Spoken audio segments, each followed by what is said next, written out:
Let me welcome you to the conversation segment of the Signature Show. This Sunday, and maybe in the next 2 or 3 editions of this program, we will be confronting a major national question. We will discuss the Fulani question. We will in fact ask, is there a Fulani question in Nigeria? We will also subsequently examine Nigeria's security challenges from a more sincere and honest perspective. I promised you that last Sunday. May also be, we will raise a question. What is the position of Northern Nigeria, the Northern governors' leadership, to Nigeria's security challenges? These may occupy us in the next 3 editions of this program, all things working out well. For this Sunday, we are beginning the conversation. Is there a Fulani question in Nigeria? And I have as my guest Dr. Nasir Baba Ahmed. He is the spokesperson of the Northern Elders Forum. Apart from being an academic and an intellectual, he is a Fulani. So on our front, he's qualified to answer that question. Dr. Ahmed, you're welcome to the conversation. Thank you very much. It's good to see you, and thank you for inviting me back to your program. I'm very grateful. Yes, I know the last time we conversed, we were looking at certain national problems, the very toxic conversation in the polity. And we ended up with you raising an issue about Fulani. The Fulanis. You never foresaw the possibility that it can be this prominent in Nigerian politics. Today. I think you have a vision. No, I'm not Nostradamus. Well, you raised the issue towards the end of the... But here we are. Yeah, absolutely. Here we are. Doc, I want to ask you that question a little pointedly. Is there a Fulani question in Nigeria? Yes, there is a Fulani question. In the same way as there is a question about every ethnic group. Ethnic groups exist within the context of Nigeria. They become a problem only when you identify them wholly and entirely, and you ascribe to them certain qualities or attributes or characteristics. And when that happens, it's usually a very dangerous thing. You don't then treat them as citizens. You don't treat them as people like you treat other Nigerians. You treat them as a problem, as an issue. Now, we don't want to do that. We've been that road. We've been down that road before, the 60s, the 70s. And it's the last thing we want to do. I appreciate the courage to ask that question, because to be honest with you, it's a genuine question. Is there a Fulani question in Nigeria? The Fulani, in order to answer that question, you have to be a little bit patient. The Fulani is part and parcel of the entire fabric of West Africa, not to talk of Nigeria. This is a group that extends all the way from Senegal to some parts of Central African Republic. Nigeria has a huge chunk of Fulani. Fulani is not just one homogeneous group, any more than you can have Yoruba or Igbo. There are variants among them. And so in history, they have been many things. They've been great state builders. They've been great fighters. They have been known as nomads, as pastoralists for a long time. A large part of them have settled down. They are no more pastoralists. They are no more nomads. They built empires. And in Nigeria, they have very deep roots. You might know that in the beginning of the 19th century, there was a big jihad spearheaded by Fulani, Sheikh Usman Dan Fodio, who achieved a tremendous amount of reforms within Hausa land. It involved removal of a lot of the Hausa chiefs, Hausa leaders, being replaced by Fulani people. It was in 1804. In 1904, the British came and did to the Fulani what the Fulani did to the Hausa, conquered Hausa land, and imposed their own rule over them. Within that 100 years, between the jihad of Osman Dan Fodio and the coming of the British, the Fulani had become culturized as Hausa substantially. So you see a lot of emirs now who would say to you, we're Fulani. But they are Fulani only in terms of genealogy and origin, but they are basically Hausa people. The Fulani has become prominent now because I think that the nation appears to have lost its head. And I mean that in every sense of the word.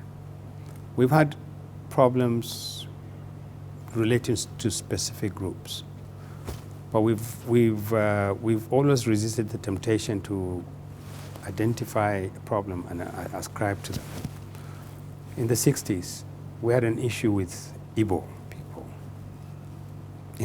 Where I come from in the north, the conception was everybody from what is today the south-south and the southeast was Igbo. People didn't know about the differences. And they would say Igbo people.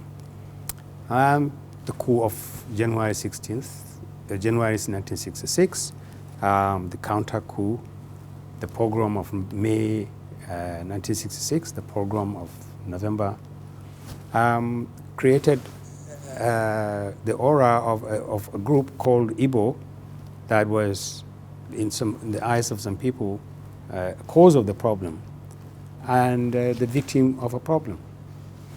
And it was a horrible part of our lives. It triggered a crisis that went on and on and on and ended up in a civil war. We ended up in a civil war, and within 2 or 3 years, the nation had reintegrated. We all realized terrible mistakes had been made, and the nation moved on. Now, it's very difficult for me to speak about the Fulani without appearing to be making excuses for them. When you ask if there is a Fulani problem, you need to understand it in the context of the last 10 to 15 years. There's a criminal Fulani. These are Fulani that we never knew about. The worst the Fulani did when he was a herder was once in a while to stray into people's farmlands, eat somebody's crops, and there were hundreds of ways in which you can resolve that, both here in the north and in the south. But we didn't know them as bandits, as kidnappers, as criminals, people who have taken over our forests. They have guns, they have weapons, they can sack entire communities. Not the kind of criminal Fulani that we know, and they exist. Ahmed, I'm going to come to that. But there's a dimension that precedes this development of tending to label the Fulani as marauding, destructive, murderous, kidnapping. Let me ask you, is the Nigerian Fulani a landless, stateless number in a population? There's a pastoral Fulani. His life revolves around herding his cattle and his sheep around to anywhere where they can get food and water. He doesn't own land. He doesn't need to own land. God has created this country, big country. He has given us everything, enough land, enough fodder, enough water. He doesn't need land to settle down. There's another type of Fulani who is settled down in one place. He doesn't need cattle. He has other ways of making his living. So sometimes we conflate the two and we create the impression that there is just one Fulani. The real issue here is that you have criminal elements within Fulani who have become prominent in the last few years. And there are large numbers of Fulani, far, far larger than the criminal elements, who exist the same way they existed for the last 200 years, 300 years, antiquated, unproductive, ahistorical. They have no business being where they are now. We should have dealt with that issue a long time ago, but that's a topic for another time. No, it dovetails. It dovetails. And I'm going to accuse you and people in your class. Sure. Before we came to this conversation, I tried to look up how many West African states have Fulani prime ministers or Fulani presidents. I've tried to look up how many of Nigerian states are governed by Fulanis. I tried to look up every field of modern endeavor that the Fulanis have achieved tremendous height. Intellectualism, deep thought, religion, medicine, governance, politics. Does the intellectual and political class within the Fulani nation not see the need to answer the question you've raised, moving the Fulani away from unproductive, archaic, unrewarding pastoralism into becoming a major chunk of modern day economy? Don't you see the reason for that? Well, they did. Let me correct.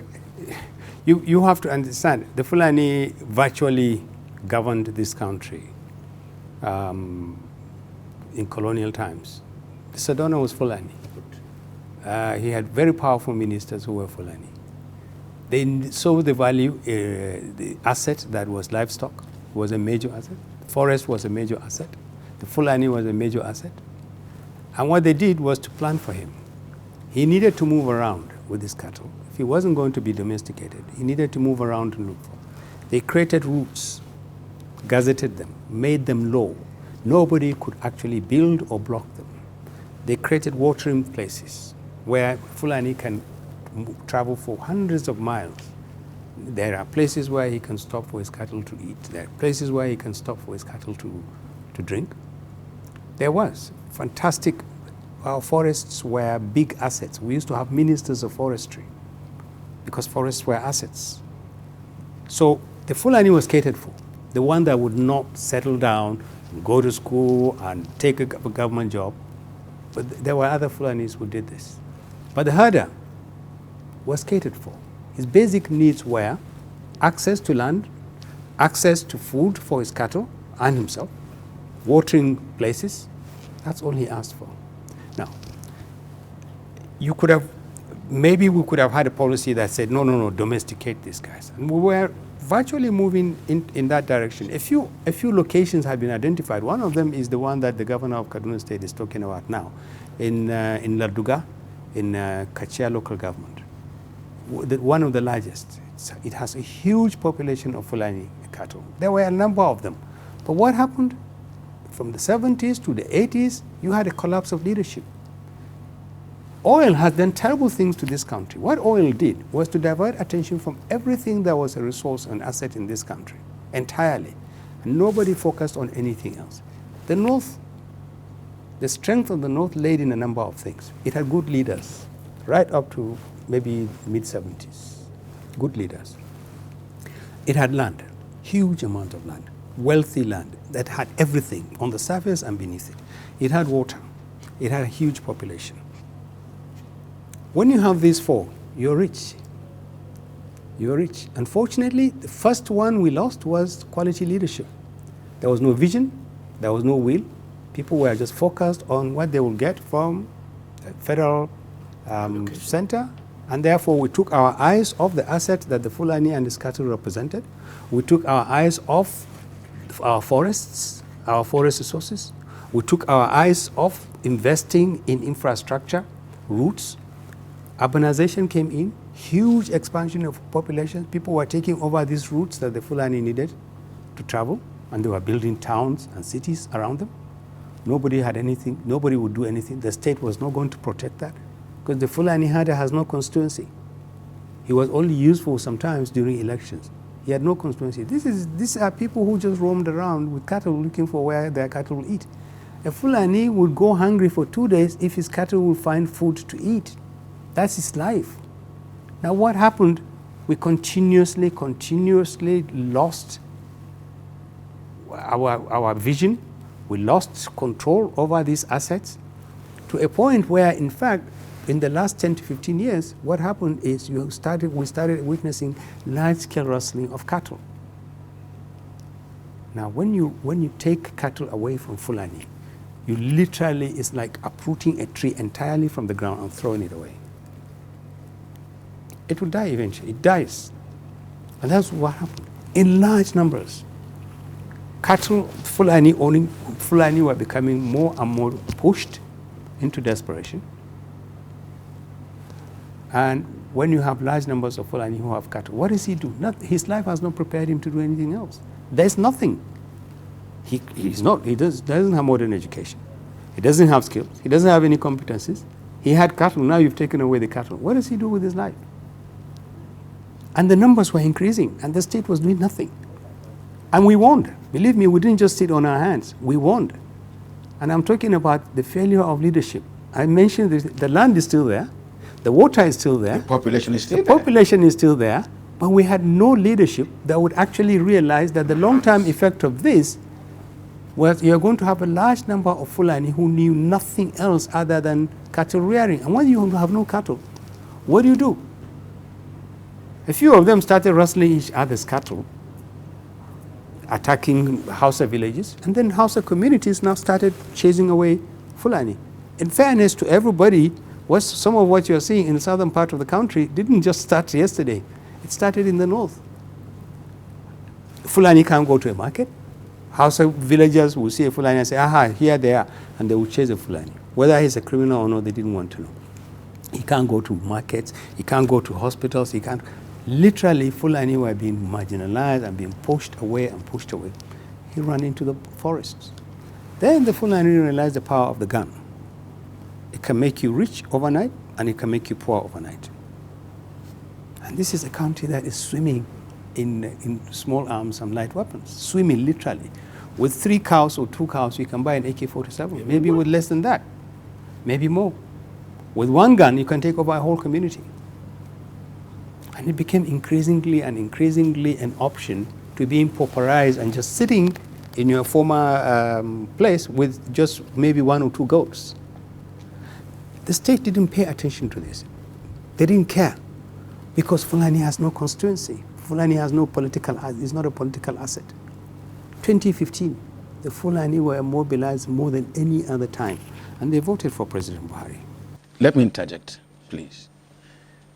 Let me quote the former Minister of Interior, Dambazao.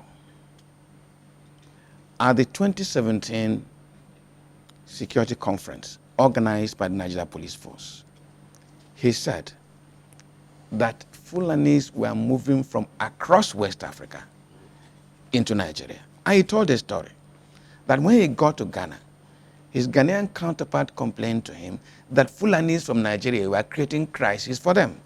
And he told him, I've come to complain to you because Fulanis from Ghana and Upper Togo were entering Nigeria to create crisis. Right.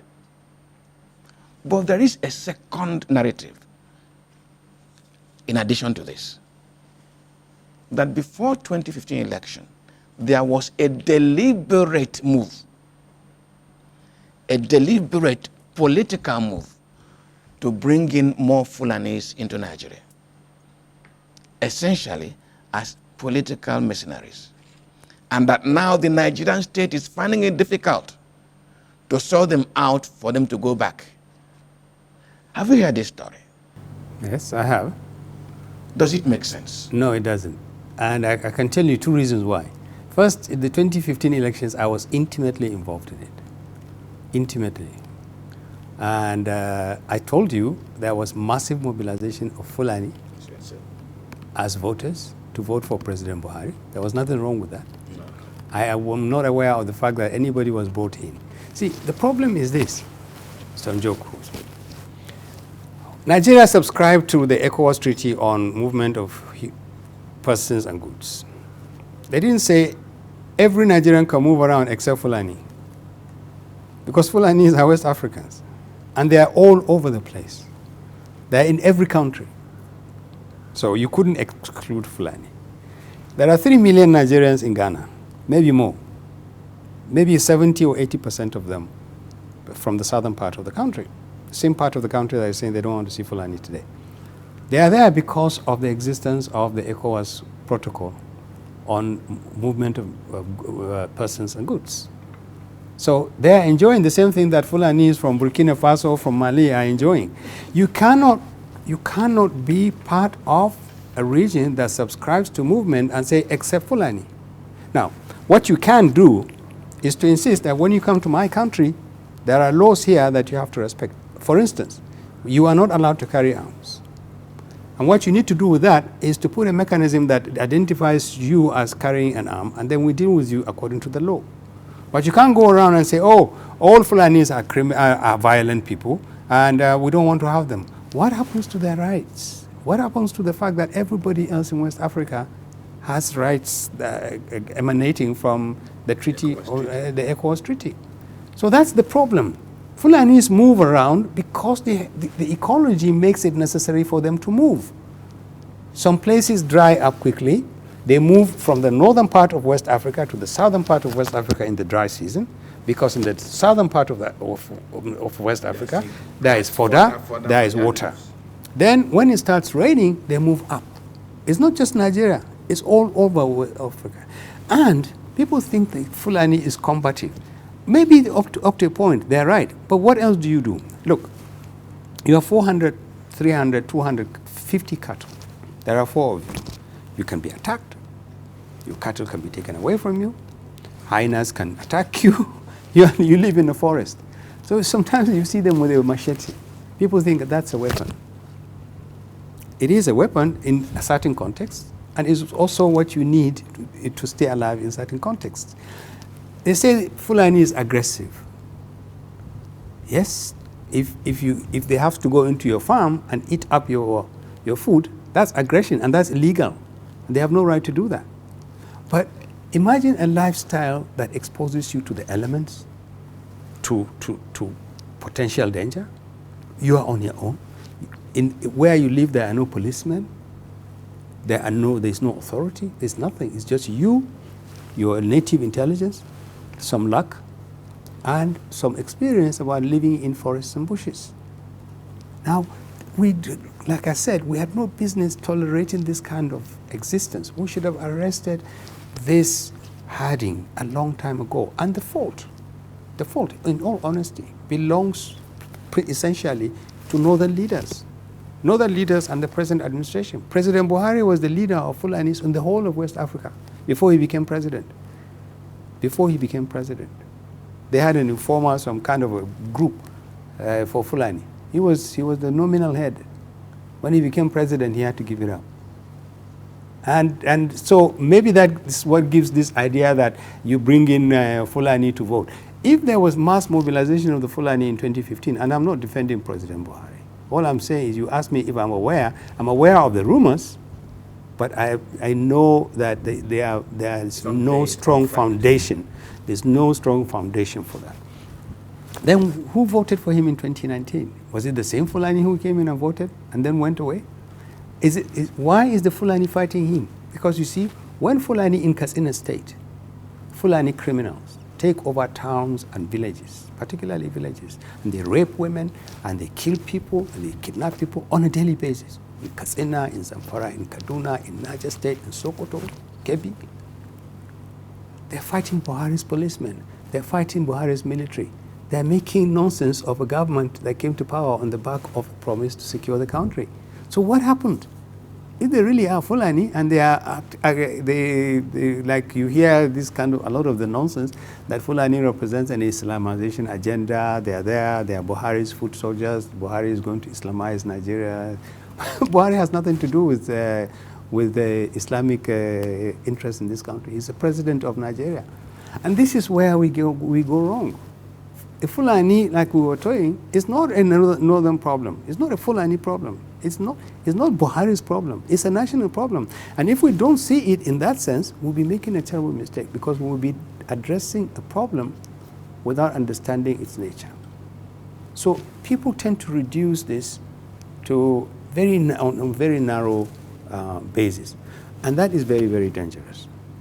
Now, like I said, it's very difficult with this kind of hysteria going on, and people say, oh, Fulani, yeah, they must leave, they must leave, they must leave. So you define your community in the southern part of the country as safe and secure to the degree that you don't see a Fulani man. You just don't want to see Fulani. You don't want his cattle. You don't want to see his cattle. You want his meat. You want the cattle, you want the meat, but you don't want to see the Fulani. Fulani is dangerous. All Fulanis are criminals, one way or the other. They harbor each other. They are the rapists there. And you get this idea that people actually genuinely believe that if they can just cleanse their towns and villages and forests of Fulani, everybody will live secure and comfortable lives, and they will live happily ever after. Dr. Ahmed, that appears to be true, and I want to make this statement based on the number one Fulani man's own statement. The Sultan of Sokoto, Sir Abubakar Said III, in the same conference that I've just quoted Lambazel, the former interior minister, the Sultan said, and I quote, "Who is responsible for the burning and killing in these communities and creating the insecurity? Who arms them? Not these poor fellows burning things. It is we, the elite." And he said, we must tell ourselves the home truth in that conference. The Benue State governor was there. He turned in his chair and looked towards the Sultan. Just 3 weeks ago, Sultan made another very telling statement. He said, out of every 10 arrested kidnappers, 7 of them are Fulanis. Does that not warrant somebody saying the Fulanis are rapists? He didn't I say. must also accept, though, let me not quote him out of context. Sure. He also said that did not warrant leveling every Fulani person as a criminal. What he said is 70% of all the criminals arrested for kidnapping and banditry and rapists are Fulani. He didn't say 70% of Fulani are rapists and kidnappers. He didn't. He said those arrested. Nobody will argue that there are huge numbers of Fulani people in bushes involved in kidnapping, raping, and banditry. Nobody. Nobody. And they will be living in their own life. 2, nobody should deny the responsibility of the leadership here to deal with an emerging problem that was that we couldn't arrest. The neglect, abandonment of the Fulani's rights to protection. The state did not protect him at the critical point when he needed to be protected. So if you want to visit problems, let's start from the north. Let's start from the elite. Where were all these people now running helter-skelter when the Fulani will come in and say they've taken my cattle and nothing is done? When he will come in and say, oh, they have rustled my cattle, they have killed me, nothing will be done. When he comes and says, I can't go to towns, they will chase me. Hausa peasants don't want to see me because they say all Fulanis rape women, all Fulanis kidnap people. Nobody does anything. What happens? Nothing. What happened when the Fulani started picking arms and fighting back? Nothing. So you're dealing with the fundamental failure of the state to impose its weight to make sure that this creeping danger was arrested when it should not have risen to this level. But the Sultan was right, Dambazo was right. The truth is that principally, the Nigerian state has failed not just the Fulani, it has failed us. It has failed to deal with a problem that it should have dealt with.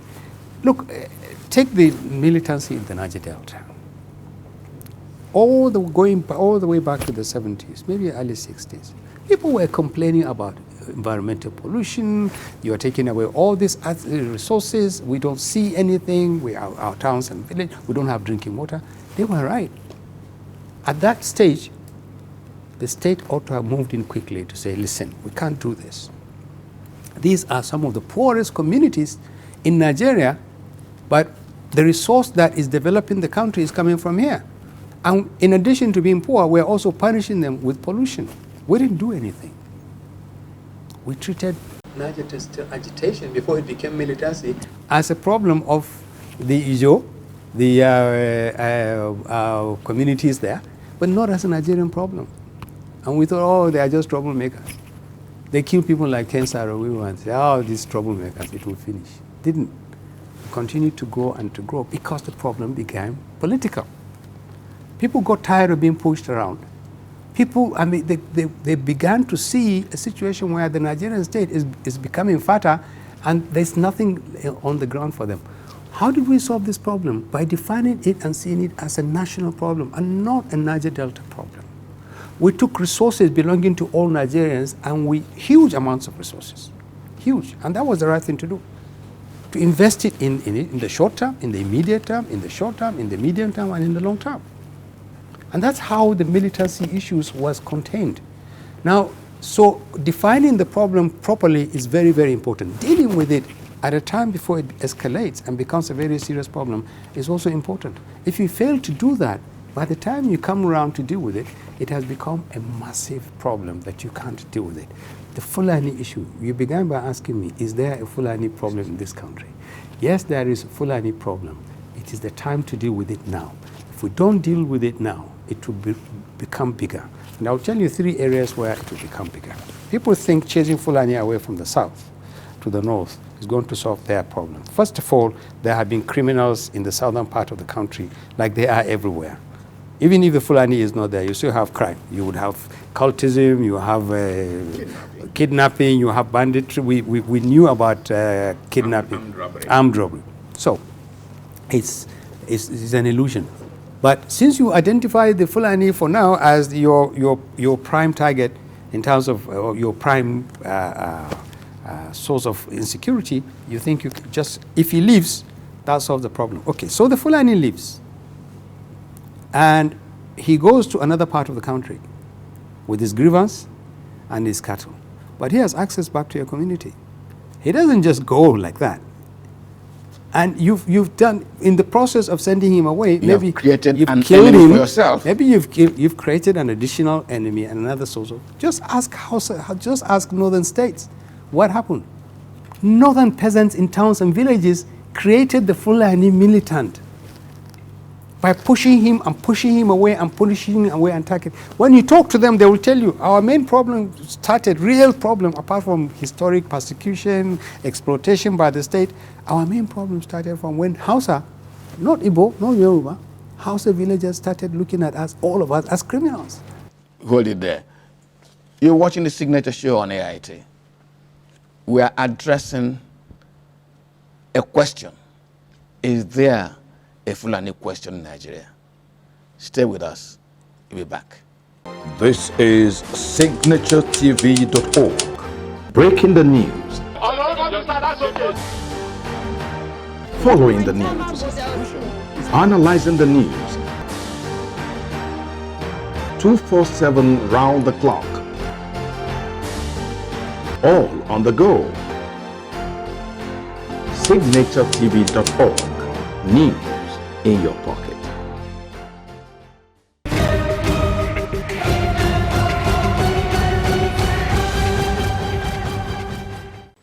Well, let me welcome you back. I'm still conversing with Dr. Nasir Baba Ahmed. He's the spokesperson for the Northern Elders Forum. As I said at the beginning, he is a Fulani. And the question we're addressing is there a Fulani question in Nigeria? We are also treating other issues arising therefrom. But Ahmed, before we took this short break, we were talking about the transition of the Fulani man, simple-natured or moving suddenly to be perceived as a criminal element. But please, let me take you back to the statistics I gave you earlier. The number of Nigerian governors who are Fulanis. In other words, they have not just political authority, they have the right under the Constitution to administer the land. While the President of the Federal Republic of Nigeria, who today is a Fulani, have we tried to think of a Marshall Plan, a kind of a collaborative strategy between the federal government and the state governors to try to see this Fulani thing as a national issue that needs to be addressed? and then convince other Nigerians that indeed it's necessary. The way we addressed the Niger Delta question, we should be able also to address this question. Well, you know, we began by your brutally frank question about, is there a Fulani question? Now, you're asking me now, is there a solution to the Fulani problem? Yes. There is. Unfortunately, we need to take some very difficult decisions before we get to the solutions. One is to recognize what you said, that we need to recognize that this is a national problem, not a northern problem, not Buhari's wahala, not Fulani issue, not a political problem, but a national security problem that needs to be addressed holistically and honestly. That's the most important one. Unfortunately, you don't have a consensus here. If you remember 3-4 years ago, there was this big hoo-ha arising from the Benue anti-grazing law thing. And federal government came in with the National Livestock Protection or Production thing, and then the Ruga policy. If you remember, there was a huge amount of controversy around that. Many people said, no, they want to take our land and turn it into Ruga. We don't want Ruga. We don't want Nigerian livestock. It died. It died because there was no consensus nationally that there was a problem that needed to be addressed. Because we refused to engineer that consensus, the people who had responsibility for engineering that consensus didn't pursue it. It virtually died. Benue State enacted its anti-grazing law. A few other states followed suit. And we ignored the problem. We thought, okay, the problem will go away. Forget it. The Vice President's office did fantastic work. I saw part of the report. It was fantastic. They really dug deep into this issue. It required huge investments in resources, in infrastructure, but it was doable. Now, a focused and responsible leadership will follow through. And then the next thing will be to convince Fulani in their own interests that this is the way to go, because hostility is becoming more and more a barrier to the Fulani herder. There was less space for him to carry all this cattle. Now everywhere he moves around, he's either moving into somebody's farm or somebody's community or somebody's house. So you needed to do this at the same, two things at the same time. So you needed something like a Marshall Plan, something akin to what we did in the Niger Delta. First, understand the problem, realize that it is a national issue, deploy national resources, even if states in the north are going to contribute. And they should, and they must. But we need collaboration between state and federal government. We need huge resources because it's not a favor to the Fulani. No. The livestock represents a vital national asset. Fulanis are Nigerians like everybody else. If you invest in the Niger Delta, you're not just bribing people of the Niger Delta. You're actually investing in Nigerians who live in the Niger Delta, whose land and farms and everything has been poisoned, and who are entitled to some of these resources that is giving the country a stimulus for growth. But unfortunately, that element is missing. And this is the question that you are asking. Is there something that could be done? As we speak, there really isn't any national plan. Because a lot of people don't like the National Livestock Production Plan, I think NPL, the National Livestock Plan. A lot of people don't like it. A lot of people don't want to hear about Ruga because it suggests that land is going to be appropriated from people and given to the cattle Fulani. At the bottom of all this is people are saying, cattle rearing is a private business. Why do we need to take government money and spend it on Fulani? Why don't they invest in themselves? Go to the bank, get money, buy land, put your cattle there. Why? Why do we need to give Fulani all this and just to get peace?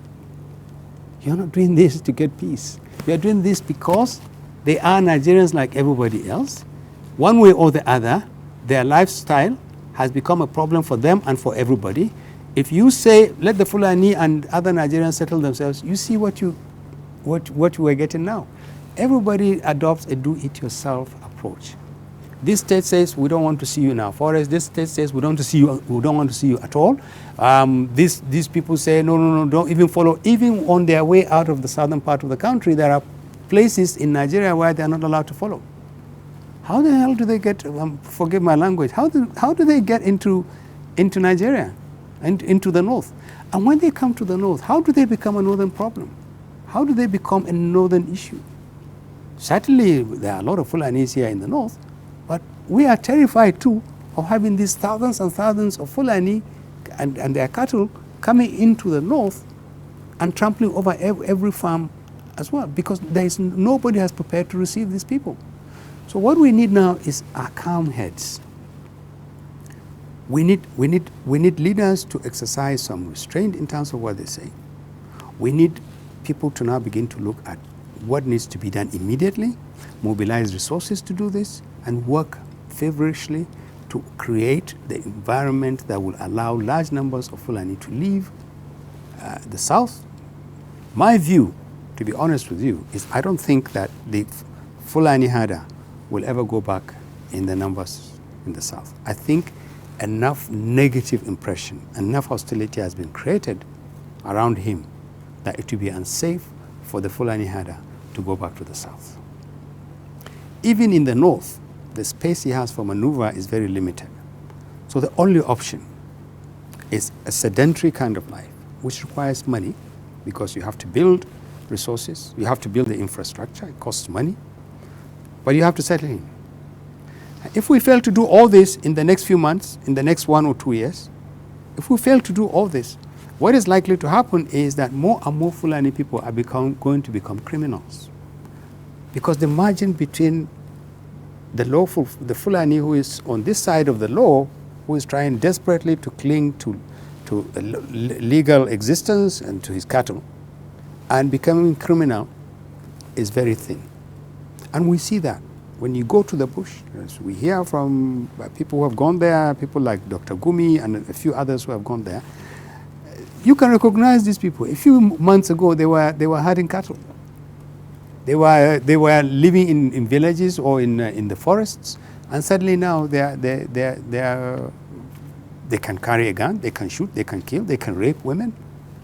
How is it so easy to move from a Fulani who was herding 100 cattle to a criminal who now picks 3 or 4 kidnappers, people, and he makes he makes millions. He makes, yes, it's so much faster to make money.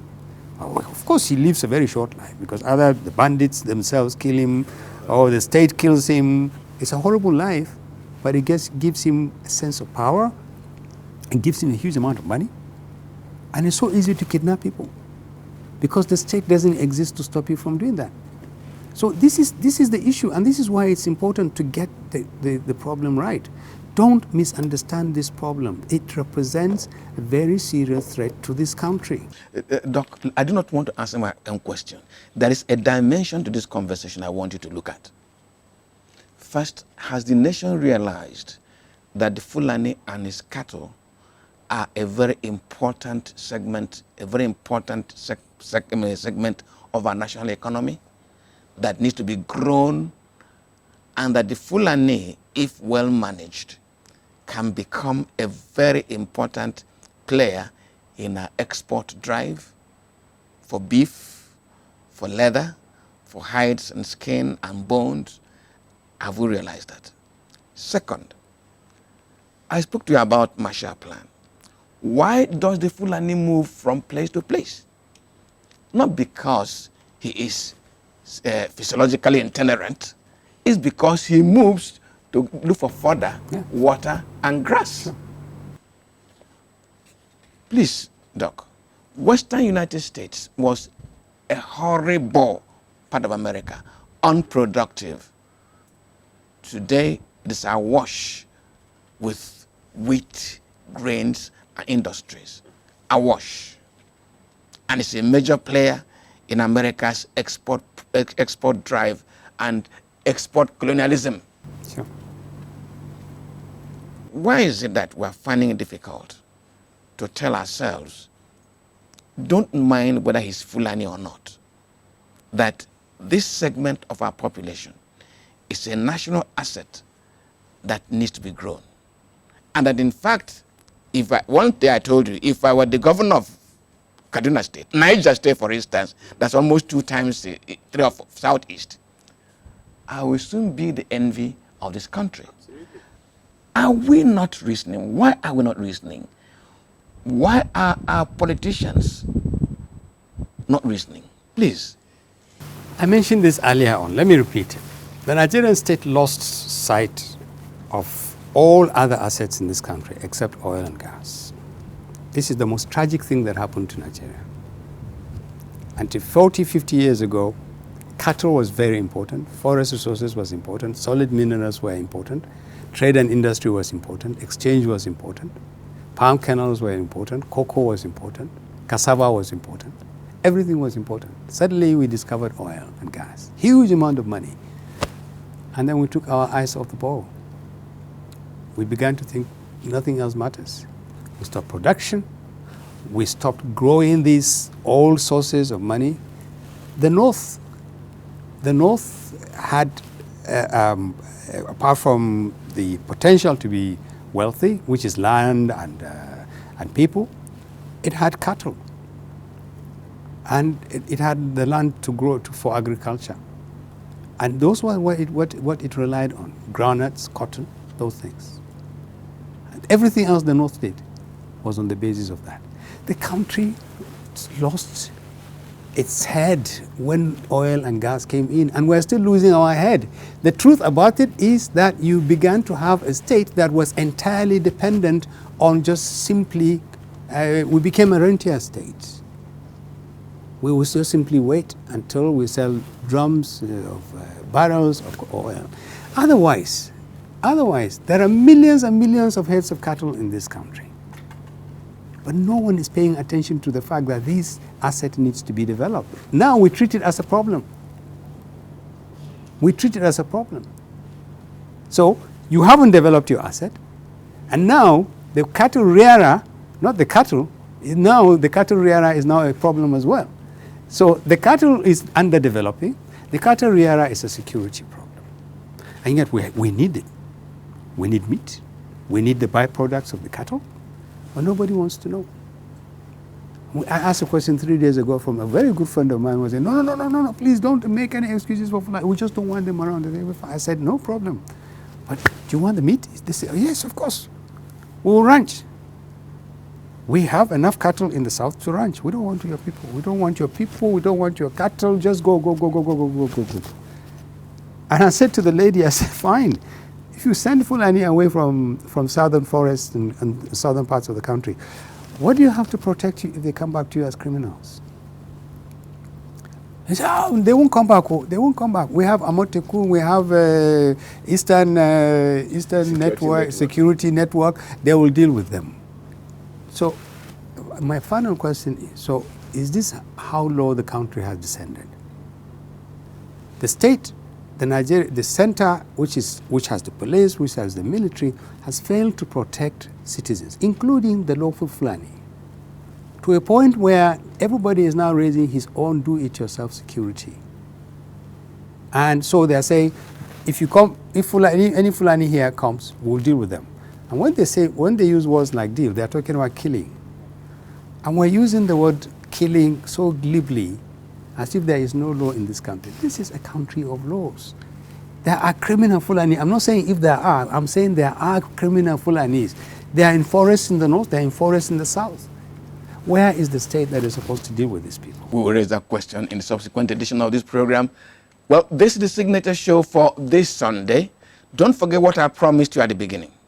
I've just stopped Dr. Ahmed because this conversation is going to continue next Sunday.